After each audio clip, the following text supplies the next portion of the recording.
This is a series where my goal is to bring back all the things that are missing from Minecraft content. And it seems the 20 plus other people in this world agree. This is the Better Basics SMP.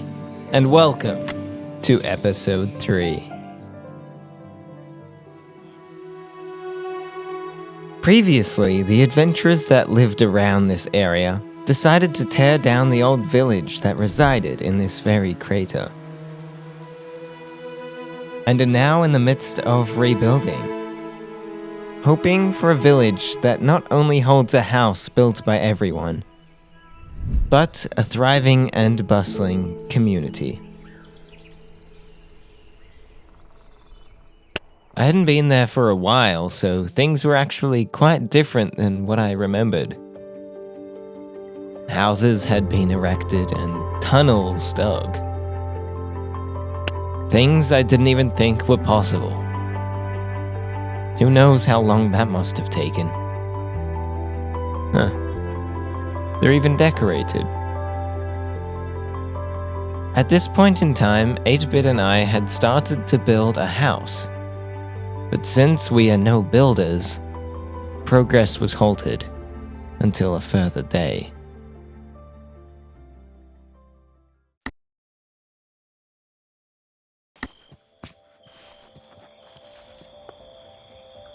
I'll just explain some stuff before I run off. So the village is... Oh! Hello! Welcome! Hello! Hey. What's up? Guys, I need some help. Do you guys have any deep slate that I could buy or, you know... Do we? I know. I think we should do. Brush out. My need for deep slate at this point in time was quite high. It was the last material 8-Bit and I needed if we wanted to finish our house and have a part in growing this new town. You guys doing anything right now? Not currently. Not really. Do you want to go on a mining mission with me? Maybe grab some ores and Sure. stuff on the way? Actually, yeah. Yeah. The cave that we needed to go to was actually right near spawn. That was no problem. The only thing standing in the way from me and the deep slate 8-Bit and I needed so badly was just 60 meters of solid stone. And a few bad guys along the way. Okay, let's go back the other way. Watch out! Ah! See, there were many close calls down there. In fact, more than I could remember. As we traversed down deeper and deeper into the cave, it became more and more familiar to me. Except this day was different. We found something. I hope so. Now look what you've done. No. Oh no. It's been vastly over Wait, there. someone dug down here, what? We're going down. It's Hero Brian.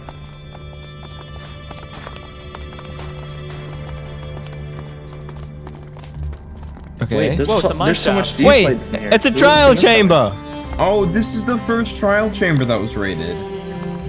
Oh. Wait, why are they active? Why are they active?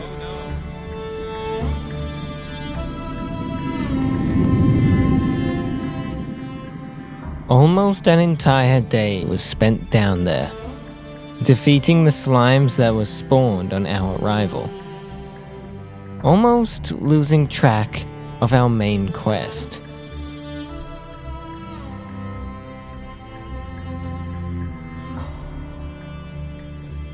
But the time came. We had defeated the trial chamber and the monsters that once inhabited it.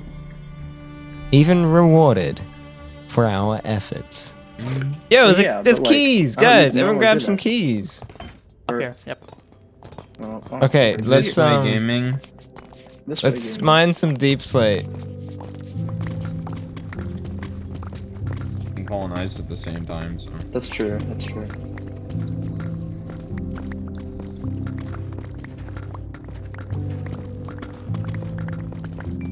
None of your business.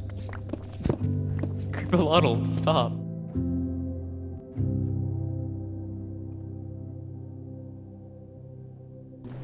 Oh yes. Flash. Hey! Hey Who guys. blew this up? Flash. Hey. Wait, who made this button? Ow. So cool. Ow. Hello? I did. People.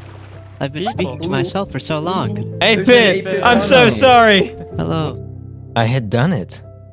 I had gotten enough deep slate to finish our entire roof, with much help from the others. How much Wait, what? deep slate do we have? Yeah, deep slate. Oh god, if only we had a whole chest full.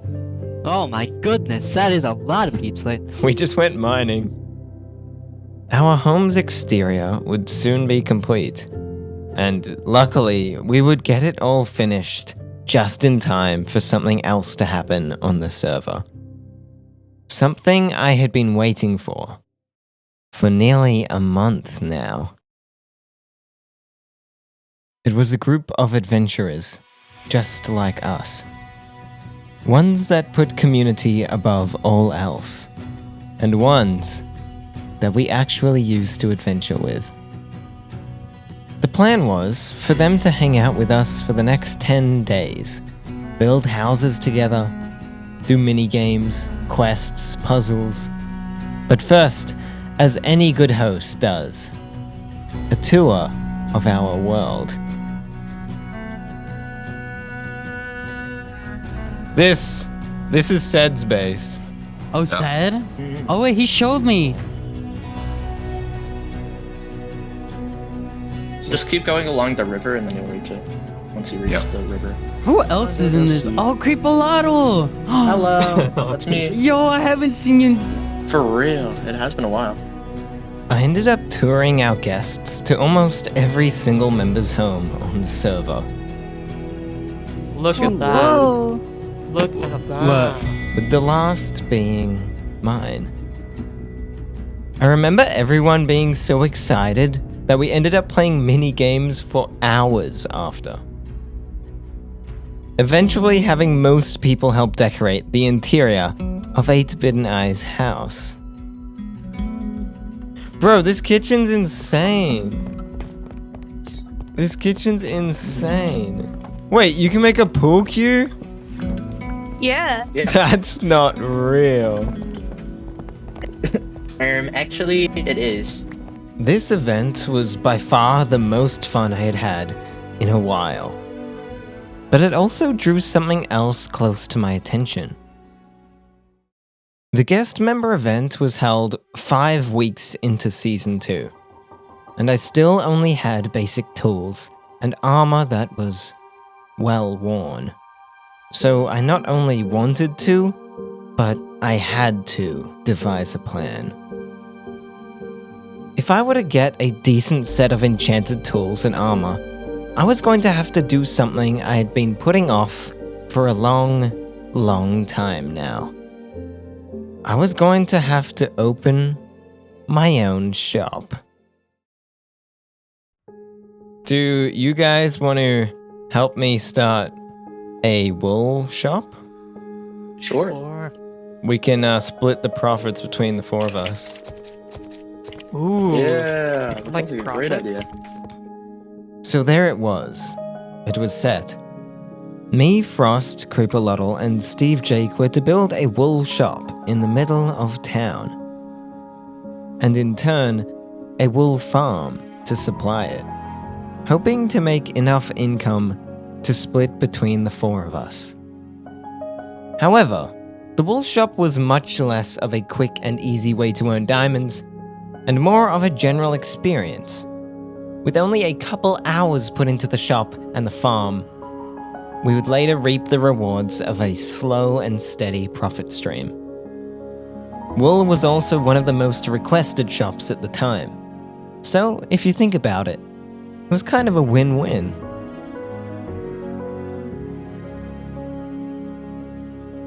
Wouldn't bring me the amount of diamonds I needed, I began construction on a very similar shop. This time though, it was about 20 meters away from the first, and would stock redstone instead of wool, as it was the most requested shop in town now. The only problem was, I was so poor that I didn't even have fortune on my pickaxe to get the redstone. But luckily, all that changed in episode 4.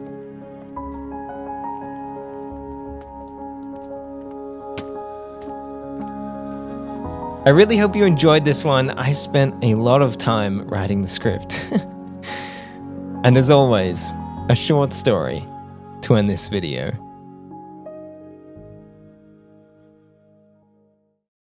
The night's air was crisp, every breath coming with a drop of fear, feeling as if it was being injected directly into his heart, pumped around his body as some sort of punishment. He didn't want to admit it, but he was lost, stranded in the middle of the deep blue. The ocean.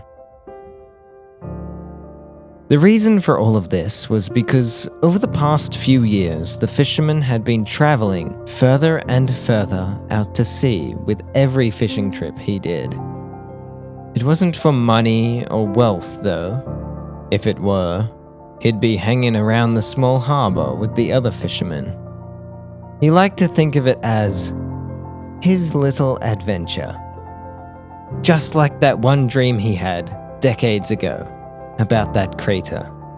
Just like that day, he always thought that he might stumble across an undiscovered island or an ancient ruin that would metaphorically steer his life in a completely different direction.